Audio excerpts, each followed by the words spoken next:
We're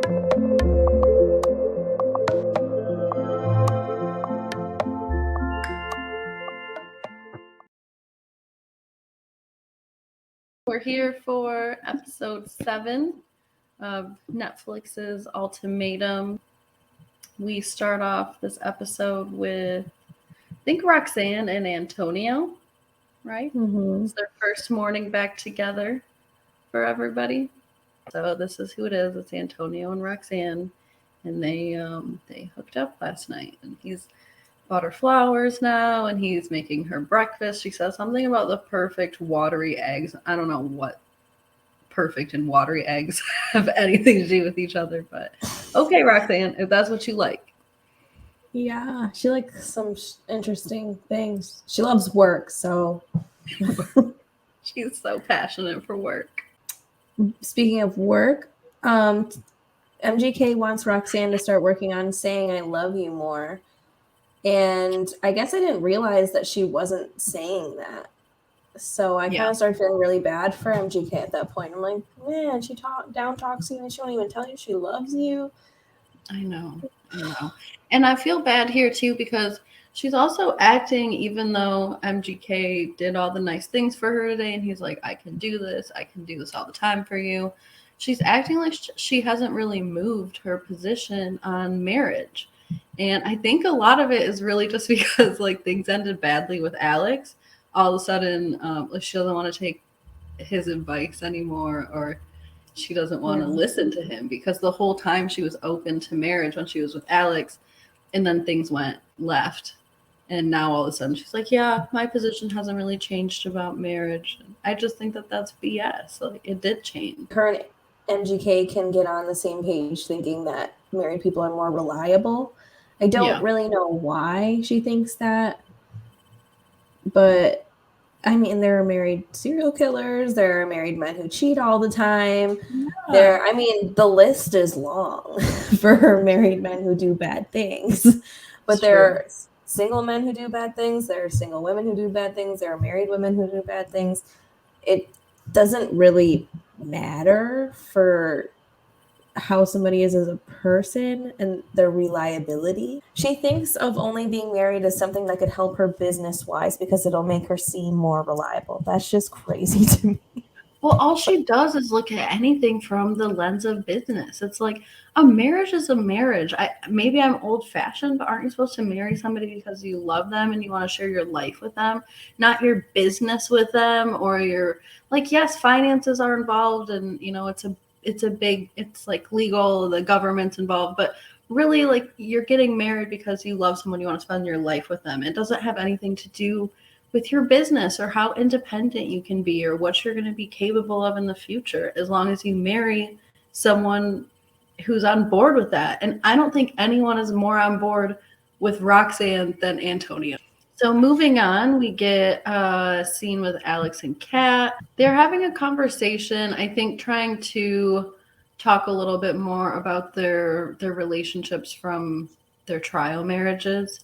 And they get into talking about love languages a little bit, but I mean, ultimately, Kat's kind of asking him for him to say nice things to her, and he kind of dismisses that, and he's like, yeah, I don't really need that. What I need is for you to do things for me.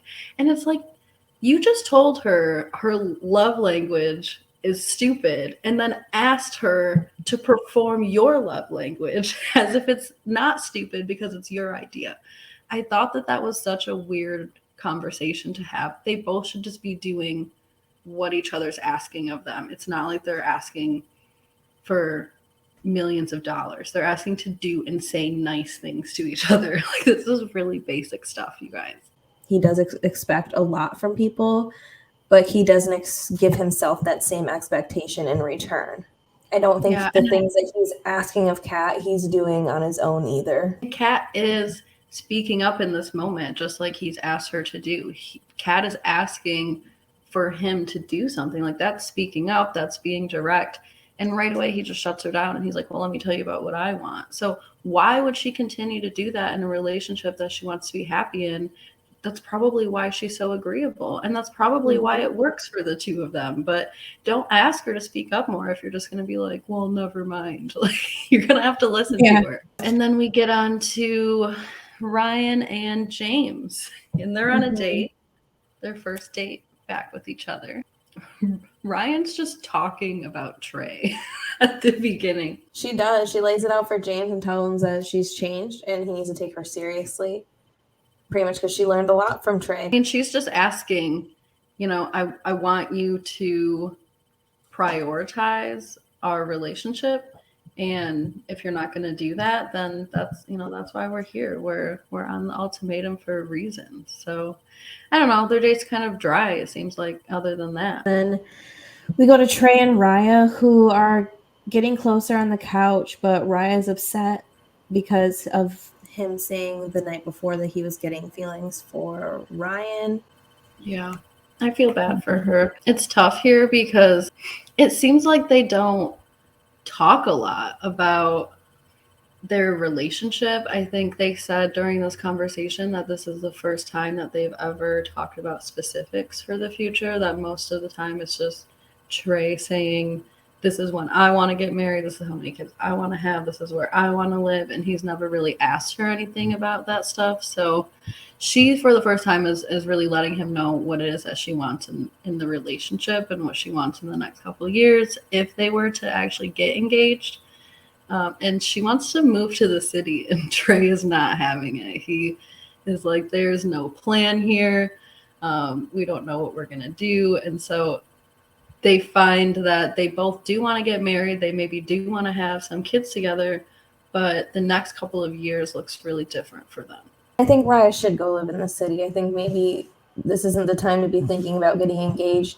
Maybe it's the time to just go live in the city and do it while you can when you don't have kids and you're young. Because if you go settle down with this guy now and pop out a kid or two and then go to try to do this, way too difficult. And it might not ever even happen. So if you truly want to live your life in the city for a year or two, which it won't be a year. Somebody who's lived in the city, it won't be a year. There's just too much to do. So I don't know. She's just young, and I think that this would be the time to live her life. But I guess we will see what happens. Trey does offer a plan to be long distance and her stay in the city for a year and then him get everything ready back at home, and she rejects that. She does not want to do long distance, not at all.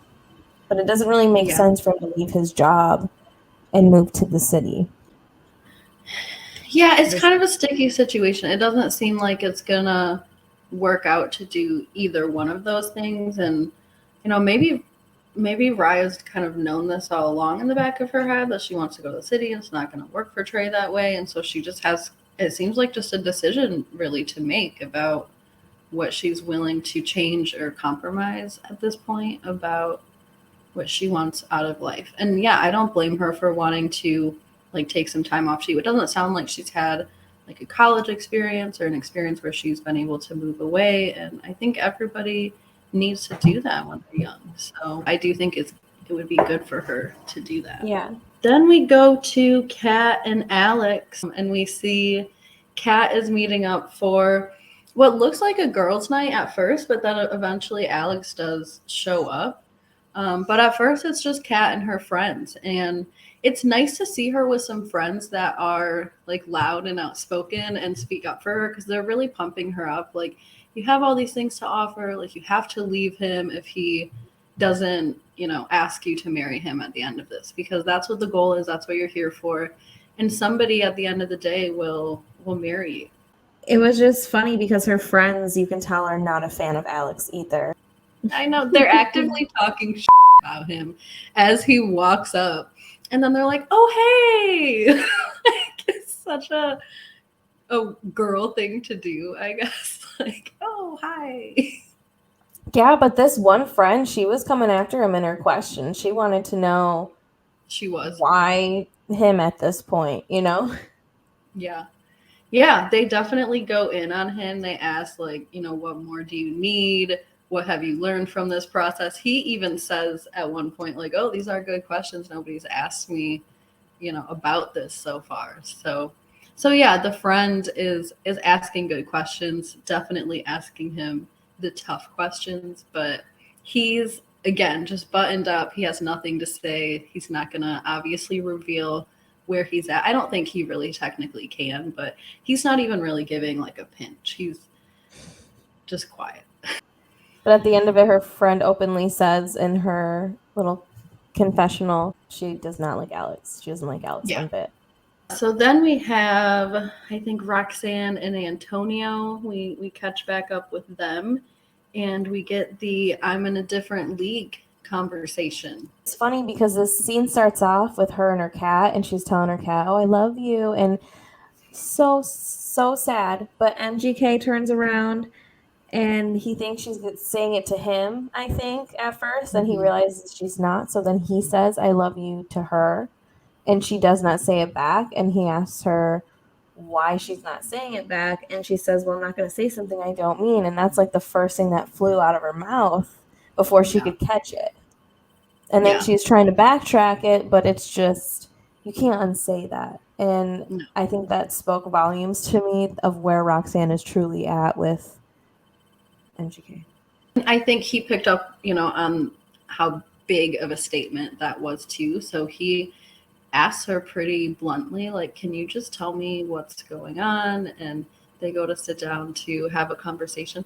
And she's like, "Oh, do you know what would make you feel a lot better if I put my feet on you?" Like, I don't know what that was about.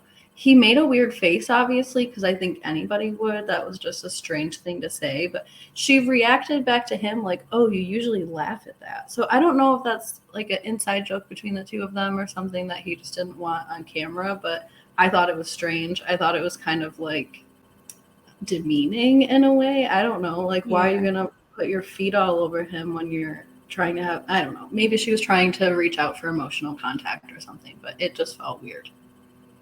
Yeah, it was weird. But that's when she presents it to him so bizarrely, like, "Oh, baby, like, you like sports, don't you?" He's like, "Yeah." "Well, there's different leagues." Like, stop. Like, and he puts it together right away. Poor MGK. He says, "So you don't think I'm in the same league?" And she basically says, yeah. She doesn't validate him in any way. She validates that that's what she meant. She's like, "I'm in a different place in my life, and if you want to go date 21-year-olds or something that are, a certain way, then go ahead and do that. But like, that's not me. I'm in a different era in her life. She's in her work era." Yes. And he just feels dumb, but he's just in denial. He's saying things like, "Well, she's just saying things she doesn't mean." And I'm like, MGK, at this point, how much does it need to be said to you, and by who? Roxanne can say it herself. And he's still not hearing it, which I feel for him. But at the same time, you really have to be able to be real with yourself, and you deserve better. You do. Yeah. You deserve a woman that's going to value the things that you're bringing to the table, because you are bringing stuff to the table. Do not let this woman cut you down. You are bringing valid things to the table, and you are doing things for her, like setting her alarms and doing like all these nice little things that are very thoughtful. So I can't see why she wouldn't want to marry you if she was in love with you. And I just think that that's the most important part of marriage, is to actually love the person at the end of the day. Yeah. So she won't even say that she loves him. So yeah, he deserves to feel that back. She's not verbalizing it. How on earth would Antonio have any idea how Roxanne feels, other than we're in different leagues and I'm in a different era? If you want something else, like, go find it. That's not validating. Conversation is pretty yikes. And then we go from that conversation to another yikes conversation. We have like the camera showing the black and white, like, kind of nighttime footage. And at first I was like, oh, are we going to get some sexy time between somebody? But it's actually James and Ryan having a really long, I think like 2.5 hour argument about this. They've never lived together, so maybe she didn't know that that's a trigger for him. But I'm sure in 7 years that's had to have come up before. Like, you've never done this before, if it's something you do. I don't know. But either way, they fight about it till 4 a.m. And it might have been about more than just that. Usually that's just a small trigger for a bigger problem, which is why they fought till 4 a.m. Because, like, you really can't fight that long over this unless you're in my last relationship. So... Right. Well, I mean, sometimes those things do happen, right? And even Ryan said it at the end of the conversation, like, we've been going on about this for hours and still nothing has changed. So I'm sure, maybe they were kind of on the surface arguing about like this noise, and he went back in bed and he was like, I saw this, and he was like making this thing, and he said like, that triggers me, which I understand. You can't just use your trauma and your triggers against somebody for the first time ever when they're learning about it during an argument and tell them that it's their fault. That is your fault. Your triggers are your responsibility to deal with, like, especially if somebody doesn't know about them. You can't just use that against someone in an argument. So I thought that James was being a little unreasonable here. Yeah. But eventually we see him make up for that, and we learn a little bit more about what's going on. Raya and Trey, and they meet up with Raya's sister?